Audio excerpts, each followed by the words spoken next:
I have been getting a little bit of heat of late, all right, from certain kind of rope coaches around the world. I don't know, maybe they're rope coaches, maybe they're not.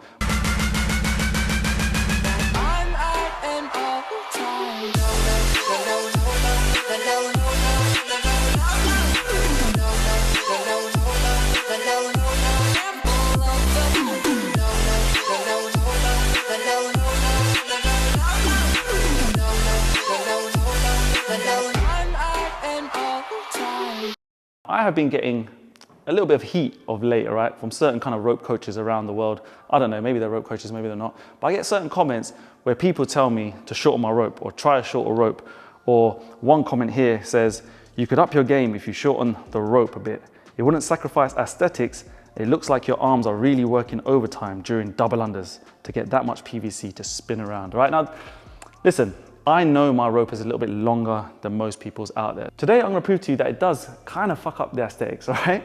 Like, I'm gonna share with you a really big tip when it comes to rope length. Now, a lot of people out there just assume because I have a rope length of this nature, all right? You know, like you've seen me kind of over the years, if you're an OG follower, or if you're new to the channel, I have a rope length that's very distinct. It's very different to a lot of people out there.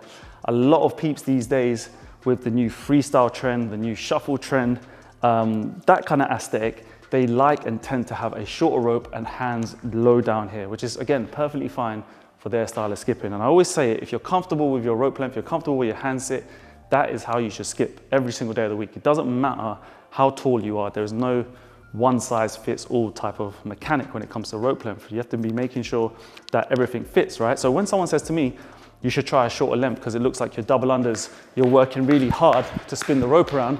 Here's my double unders. For me, it's almost like I can do this all day. Now, what is the truth in this comment? The truth is this, all right? So I do have a longer rope length. It will take a bit more time to cut through the air. There's more PVC, so that comment is marginally correct. There is some facts in there. Does it sacrifice my aesthetics? I can't even say the word. Does it sacrifice my aesthetics? No, in my opinion. It allows my hands to sit where they need to sit, allows my elbows to sit where they need to sit. I can throw this rope around me as much as I want, how I want.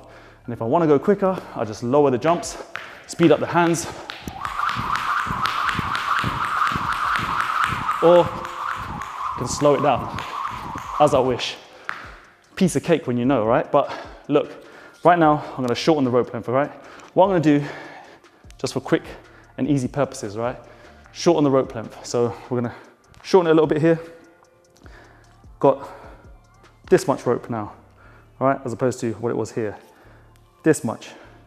Let's see what my doubles will look like, what I need to do to get this rope around me.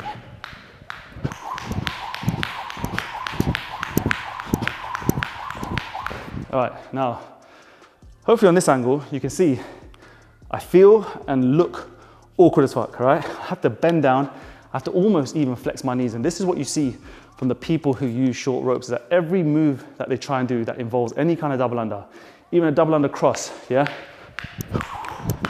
They will flex their knees. They will kick their legs back.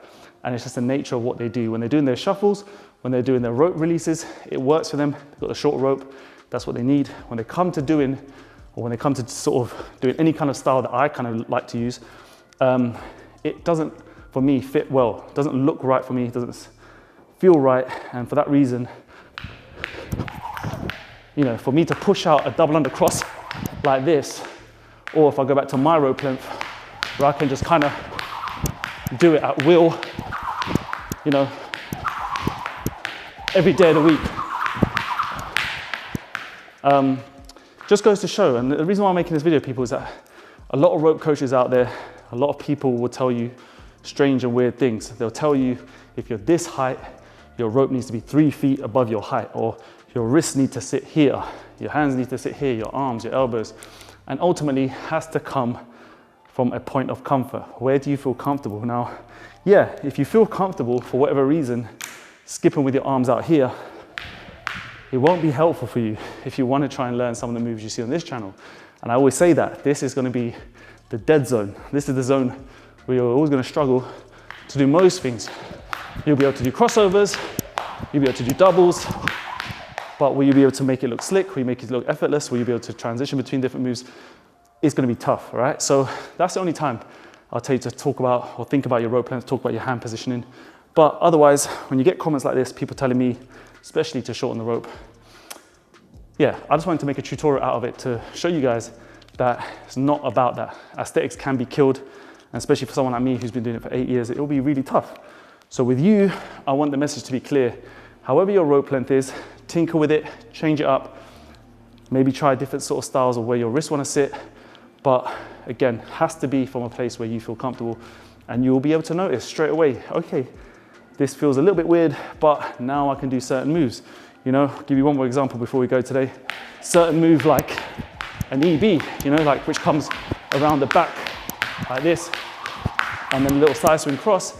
If I was to do this move with a shorter rope now, I would have to force my hands around my body. I'd have to do crazy things like this. I mean, I can't even time the jump. It will kill it. So trying a shorter rope will be tough for me. But yeah, I wanted to just let you guys know I've done loads of rope length tutorials. It's kind of on the point of a little bit boring for me sometimes because I keep repeating myself, and you're probably boring for you guys as well if you've seen every single one of them. But I just want to share a different perspective and share with you guys really how I would look with a shorter rope. It's not pretty. So anyway, that about wraps it up. A nice and quick, easy one, guys. If you enjoyed that one, please give it a thumbs up. Let me know in the comments as well what you think about rope length, what your experiences are. I think it'd be really useful for other people reading it as well. And yeah, I'll see you in the next one. As usual, we've got more fire content. We've got new drops coming. I'm gonna share that with you in a lot more detail in the next vlog, hopefully. We've got the RA birthday party as well next Saturday, so I'm super excited. So if that goes out, or if this goes out before then, I'll see you with a fire vlog very, very soon. So peeps, without further ado, check you in the next one. Until next time, take care of yourself, skip the treadmill, stay safe. Peace.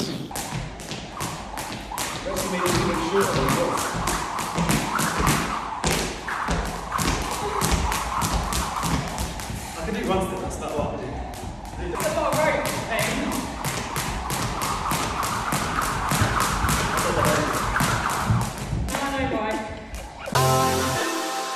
Was the knight in shining armor in your movie?